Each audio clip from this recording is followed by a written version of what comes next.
Bosnia का visa आप कैसे ले सकते हैं और किस वीज़े पे आप ऑन अराइवल जो है वो बोस्निया में जा सकते हैं और किस किस वीज़े के लिए आप एलिजिबल हैं। आप पाकिस्तान से हैं, इंडिया से हैं, बांग्लादेश से हैं, नेपाल से हैं या श्रीलंका से हैं, आपको सारी इन्फॉर्मेशन इसी वीडियो में मिल जाएगी। वीडियो को एंड तक देखिएगा, थोड़ा सा भी इसको स्किप ना कीजिए। This guy cheat us because we was talking and he was eating so fast। कुदरत का उसमें कुछ खास मर्जी होती है, आप अपनी मर्जी से कदम भी नहीं उठा सकते। मेरा मोल्दोवा का वीज़ा अब तक अप्रूव नहीं हुआ। तो भाई साहब आज मैं वापस जा रहा हूँ सरायको, क्योंकि मेरा यहाँ का ट्रिप कंप्लीट हो चुका है। जो ब्रिज में देखने आया था वो मैंने देख लिया, उसकी सारी वीडियो भी बन गई। आपके पास दो ऑप्शन होते हैं, या आप ट्रेन लेके चले जाओ या फिर आप बस लेके चले जाओ। तो मैं आया ट्रेन से था, जा बस से रहा हूँ। बस की टाइमिंग सुबह 6 बजे शुरू हो जाती है और तकरीबन हर घंटे के बाद एक बस 12:30 बजे, उसके बाद फिर शाम को 5 बजे बस आती है। और ट्रेन की सिर्फ दो टाइमिंग हैं, सुबह 7 बजे और रात को 6 बजे 5 बजे, हाँ 5 बजे। तो मैंने दोनों चीज़ें चेक कर ली थी, ट्रेन स्टेशन और बस स्टॉप साथ साथ। बड़ी खूबसूरत वैली है, गुजारने को 2-3 दिन भी गुजार सकते हो आप। यहाँ का टेम्परेचर आजकल 17 है, सरायको के मुकाबले में यहाँ पे सर्दी है। तो वो काफ़ी प्यारा है यहाँ का। अभी तक मैं कंफ्यूज हूँ, क्या करूँ क्या ना करूँ, कहाँ जाऊँ या वापस चला जाऊँ, बस सोच ही रहा हूँ, कुछ डिसाइड नहीं कर पाऊँ। ये सारा काम अनप्लान जर्नी की वजह से हो रहा है। खैर चलें, जो भी है। तो कल मैं शाम को वापस आके फिर मैं हॉस्टल में रहा, कहीं नहीं गया, खाना वाना खाया और सो गया। सुबह जल्दी तैयार हुआ, फिर सोच विचार में बस 1-2 कॉफ़ियाँ सी, दैट्स इट। और मैंने कल जो डिनर किया था उसका मैंने पे किया था 17, जो कन्वर्टेबल मार्क हैं इनके, करेंसी का नाम जो है। और कॉफ़ियाँ 2-3 ली, तो समझ लें कि यार 9 यूरो वो लगा लें और अब 20 यूरो लगा लो टोटल। ये मेरा खर्चा आया रात को। सुबह फिर मैं अभी समझ लो 5 यूरो की कॉफ़ी और साथ में एक केक था वो खाया। और ये जो बस की टिकट ली है, ये मैंने ली है 28 कन्वर्टेबल मार्क, यानी कि 14 यूरो, और 2 यूरो बैग के लेते हैं तो आप समझ लें कि 15 यूरो ही हो गए। यहाँ से कतौर की बस मिलती है सिर्फ, और कोई बस नहीं मिलती है। आप यहाँ से कतौर यानी कि मोंटीनेग्रो जा सकते हैं, बाकी कहीं भी जाने के लिए आपको सरवाइवो ही जाना पड़ेगा। यहाँ पे भी एयरपोर्ट है, लेकिन यहाँ से फ़्लाइट काफ़ी ज़्यादा महंगी पड़ती है, तो इसलिए रेकमेंड यही है कि मोस्तार से कोई भी प्लान मत करिएगा। अगर आपने मोंटीनेग्रो जाना है तो दैट्स फाइन। अगर आपको बोस्निया का वीज़ा अप्लाई करना है तो सबसे पहले आपको इसकी अपॉइंटमेंट लेनी पड़ती है और उसके बाद आपको सारे डॉक्यूमेंट्स लेके अबू धाबी एम्बेसी में जाना पड़ता है। इसकी वीज़ा फ़ीस जो है 60 यूरो है। और इसके अलावा इसके अंदर जो प्रोसेस टाइम है तकरीबन 20 से 25 दिन का है, तो 1-1.5 महीने का गैप रख के अपना ट्रिप प्लान करें। और डॉक्यूमेंट्स में आपको क्या चाहिए होता है, अगर आप यूएई या गल्फ़ कंट्रीज़ के अंदर रहते हैं तो सबसे पहले आपका passport, visa, ID copy. Passport की जो वैलिडिटी है वो 6 मंथ से ज़्यादा होनी चाहिए और उसके अलावा आपको वाइट बैकग्राउंड की 2 तस्वीरें चाहिए। इसके अलावा आपको NOC letter, no objection letter company से चाहिए कि आपकी कंपनी को कोई ऑब्जेक्शन नहीं है, आप ये टूर जो है इतनी छुट्टी है, इसमें आप वहाँ जा सकते हैं। और उसके अलावा आपको चाहिए होती है इंश्योरेंस, जो 30,000 यूरो से लेके 50,000 यूरो तक होनी चाहिए। वीडियो को आगे बढ़ाने से पहले मेरी आपसे रिक्वेस्ट है, अगर आप मेरे चैनल पर नए हैं या अभी तक आपने चैनल को सब्सक्राइब नहीं किया है तो सब्सक्राइब करने के साथ साथ घंटी का बटन भी दबा दें, ताकि हर आने वाली वीडियो आपको टाइम पे मिलती रहे। 3 मंथ की बैंक स्टेटमेंट चाहिए आपको। उसके अलावा आपके पास जो है होटल बुकिंग होनी चाहिए। उसके अलावा आपके पास जो फ़्लाइट रिज़र्वेशन है वो भी होनी चाहिए। अगर आप अपनी फैमिली के लिए अप्लाई कर रहे हैं तो उनका बर्थ सर्टिफिकेट या मैरिज सर्टिफिकेट भी आपको साथ में लगाना होगा। अगर आप पाकिस्तान से अप्लाई कर रहे हैं तो आपको एमआरसी या एफआरसी दोनों में से एक जो है, अगर आप सिंगल हैं तो एफआरसी, अगर आप मैरिड हैं तो एमआरसी साथ में सबमिट करनी पड़ेगी।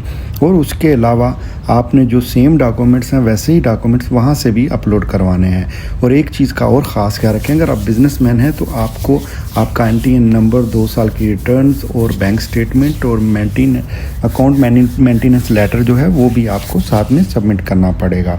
इसके अलावा आप अपॉइंटमेंट जो है वो ले के अम्बेसी जाएंगे। अगर आप डॉक्यूमेंट सबमिट कर चुके हैं तो भी उनकी मेल आएगी, तो आप अम्बेसी विज़िट कर सकते हैं। किसी भी कंट्री में हैं आप, कहीं पे कॉल करके अपॉइंटमेंट लेनी पड़ती है और कहीं पे जो है ऑनलाइन इनकी वेबसाइट के ऊपर भी आप जो है अपॉइंटमेंट बुक कर सकते हैं। आप 2 किस्म के वीज़े अप्लाई कर सकते हैं। एक वीज़े को कहा जाता है टाइप C और दूसरा वीज़ा है टाइप D। जो टाइप C वीज़ा है ये है टूरिस्ट वीज़ा, और अगर आप किसी फैमिली, फ्रेंड और रिलेटिव को विज़िट करते हैं तो इसको टाइप C वीज़ा कहा जाता है। 60 यूरो इसकी फ़ीस है। तो भाई साहब 2 घंटे में हम लोग पहुँच चुके हैं सराय।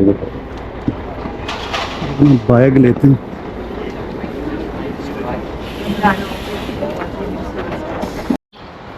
तो भाई ठीक 2 घंटे में मैं यहाँ पहुँच चुका हूँ।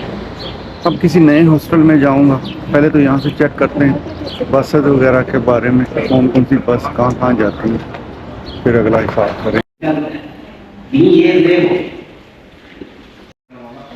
तो भाई सब फाइनली मुझे टिकट मिल गई थी मैसेडोनिया की, और कल रात को 8 बजे की मेरी बस है और परसों सुबह मैं पहुँचूँगा मैसेडोनिया के अंदर। तो भाई साहब सही कहा है किसी ने, जो भी आपकी ज़िंदगी में होता है ना, कुदरत का उसमें कुछ ख़ास मर्ज़ी होती है। आप अपनी मर्ज़ी से कदम भी नहीं उठा सकते। मेरा मोल्दोवा का वीज़ा अब तक अप्रूव नहीं हुआ और आज फाइनली मैंने टिकट ले ली कि मेरा दाना पानी मैसेडोनिया के लिए था। या जो अच्छा बुरा जो भी है, मैं हमेशा इस चीज़ पे बिलीव करता हूँ कि ज़िंदगी आप सिर्फ चलते हो, चलाने वाला कोई और है। कमेंट करके ज़रूर बताइएगा कि आप मेरी राय से एग्री करते हो या नहीं करते। ये एक रेस्टोरेंट है, देखते हैं यहाँ खाने के लिए अच्छी चीज़ क्या है। Hello hello hello.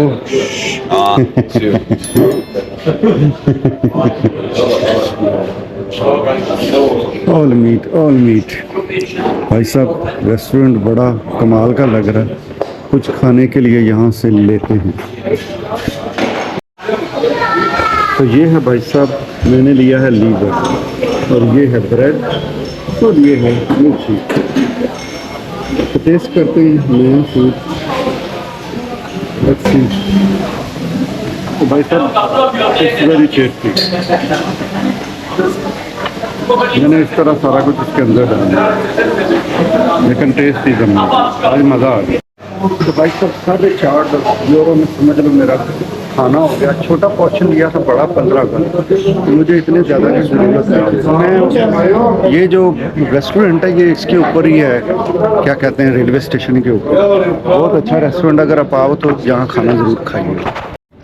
ये सामने रेलवे स्टेशन है, ये वो टावर है, ये वो रेस्टोरेंट है, और इसी के साथ बस स्टॉप है। मतलब कहने का ये है यार, तुर्किश टेस्ट आपको मिलेगा नमक मिर्च, लेकिन उसने बड़ी बड़ी मिर्चें दे दी थी, गुजारा हो गया। अब मुझे अपनी वो ट्राली का इंतज़ार करना, ट्राली लेते हैं और चलते हैं हॉस्टल में। तो ये वीडियो मैं हॉस्टल जाके ख़त्म कर दूंगा, आपको हॉस्टल दिखा दूंगा ताकि आपको आइडिया हो जाए दोनों हॉस्टल्स में क्या फ़र्क है। तो ये है वही स्टेशन। तो रेल भी हो गई, बस भी हो गई और ट्रॉली भी हो गई, सारा कुछ इसी के अंदर आ जाएगा।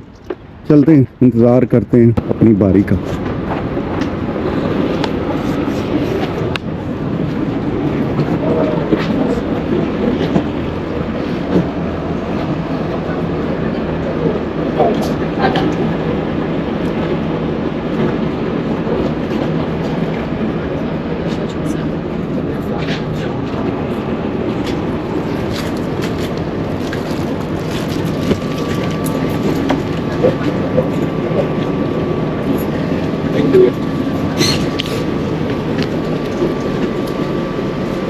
How much? 180. 180. One ticket. Yeah, one please. Thank you.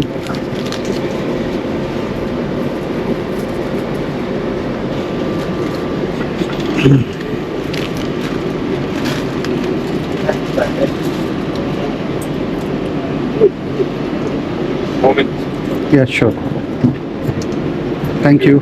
Video को आपने स्किप नहीं करना है, मैं आगे चल के आपको और इन्फॉर्मेशन इसके बारे में देने वाला हूँ। 1.80 की मैंने टिकट ले ली है, ऑलमोस्ट 2 km की टिकट बनती है। km यानी यहाँ कन्वर्टेबल जो मार्क होता है उस करेंसी को बोला जाता है। तो ये भी आखिरी स्टेशन है और शायद जहाँ पे मैं उतरूँगा वो भी आखिरी स्टेशन होगा। खैर चलते हैं हॉस्टल। अच्छा, अगर आपको नहीं पता कि एनओसी लेटर कैसे बनाना है, उसका मैंने वीडियो पूरा बनाया हुआ है, वो आप जाके दे सकते हैं, लिंक मैं डिस्क्रिप्शन के अंदर दे दूंगा। उसके अलावा कवर लेटर कैसे बनाते हैं वो भी मैं जो लिंक है डिस्क्रिप्शन के अंदर दे दूंगा, वो भी चेक कर लीजिएगा। आप कभी भी कोई वीज़ा अप्लाई करते हैं तो मेरी एक बात हमेशा याद रखें कि आप अपना कवर लेटर साथ ज़रूर सबमिट करें। उसके अंदर आपकी सारी इन्फॉर्मेशन शॉर्ट में लिखी हुई होती है कि आपके बारे में इंट्रोडक्शन दिया गया होता है और उसके अंदर आप वीज़ा रिक्वेस्ट जो है वो भी करते हैं। इसके अलावा आपने ऑनलाइन इनकी वेबसाइट से ही, जहाँ से आप अपॉइंटमेंट लेनी है वहाँ से ही आपने इनका जो एप्लीकेशन फॉर्म है उसको फिल करके प्रिंट कर लेना है और वो भी अपने डॉक्यूमेंट्स के साथ आपने रख लेना है एम्बेसी जाने से पहले। और इनकी फ़ीस जो है वो मैंने आपको बता दी है। जो वीज़ा डी है उसकी 95 जो यूरो है वो फ़ीस है। अगर आप उसको दिरहम में देखें तो 375 दिरहम वो फ़ीस बनती है। तो इस तरह ये सारे डॉक्यूमेंट्स आपने जो है वो इकट्ठे कर लेने हैं। और जो सबसे ज़रूरी चीज़ चाहिए वो है इनविटेशन लेटर। अगर आप वहाँ अपनी फैमिली फ्रेंड को जो है विज़िट कर रहे हैं तो आपको इनविटेशन लेना पड़ेगा। और अगर आप बिज़नेस के लिए जा रहे हैं तो तब भी आपको जो है इनविटेशन लेटर जो है वो लेना पड़ेगा। और इसके अलावा आपको ये जो लेटर है ये उनकी जो एक मिनिस्ट्री है उसके अंदर से आपने अटेस्ट करवाना होगा। डिफरेंट कैटेगरीज़ के लिए डिफरेंट डिपार्टमेंट्स के अंदर से आपको इसको टेस्ट करवाना पड़ेगा। अगर आपका इनविटेशन अटेस्ट नहीं है तो वो एक्सेप्ट नहीं किया जाएगा। मैंने पूरी रिसर्च की है, लेकिन फिर भी जब भी आप किसी भी कंट्री का वीज़ा अप्लाई करें तो एक बार एम्बेसी से कांटेक्ट करके एक फ़्रेश अपडेट लेंगे। उसके बाद जाके आपको जो है वीज़ा सबमिट करना चाहिए। किसी भी चीज़ की जो इन्फॉर्मेशन है वो कभी भी चेंज हो सकती है, तो कोई भी इन्फॉर्मेशन जो है वो 100% जो है ऑथेंटिक नहीं होती है। अगर आप फैमिली या फ्रेंड्स को विज़िट कर रहे हैं तो ये जो इनविटेशन है आपने इसको ministry of security of Bosnia and Herzegovina से सर्विस फॉर फॉरेन अफेयर से इसको अटेस्ट करवाना है।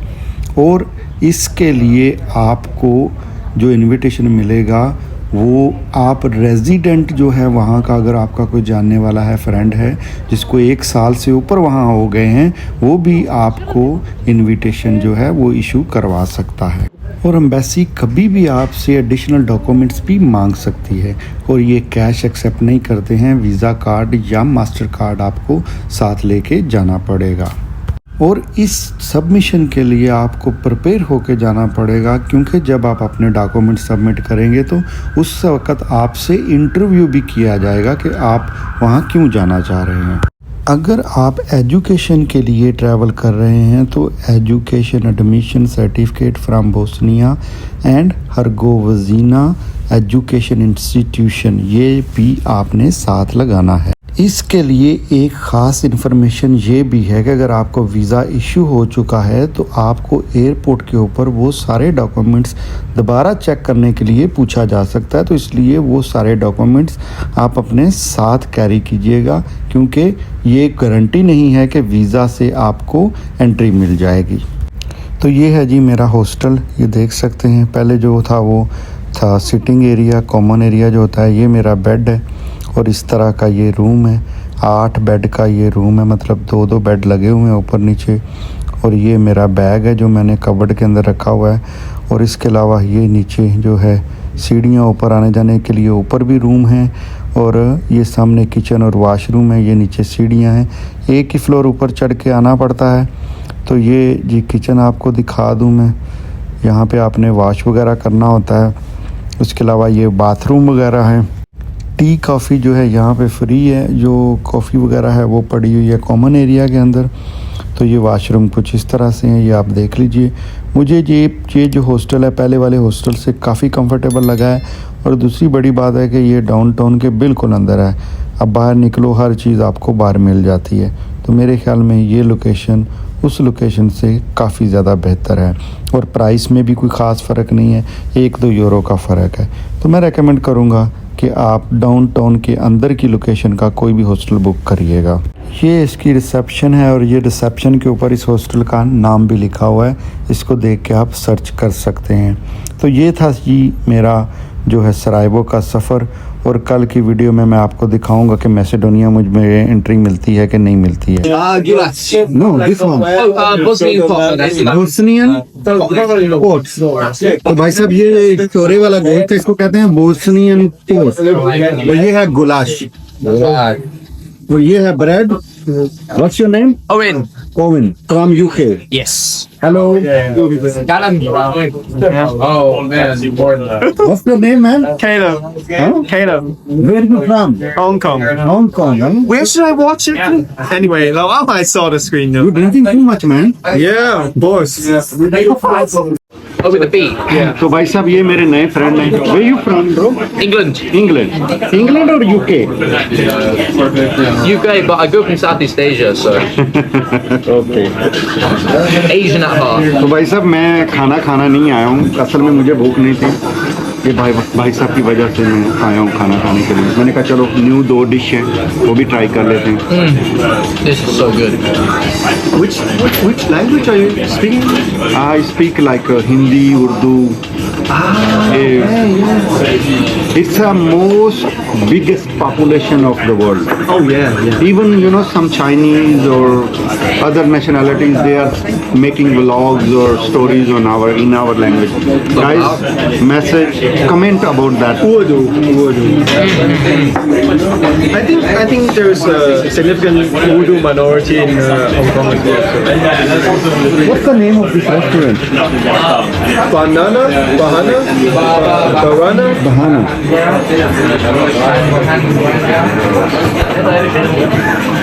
What's the name of the restaurant? Barhana. Barhana. Yes. Barhana. तो भाई साहब हमने खाना खा लिया। How much was the bill, guys?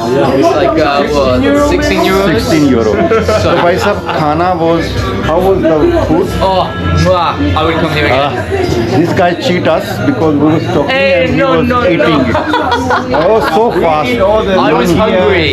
Yeah, I feel still hungry because of him. Oh, my bad.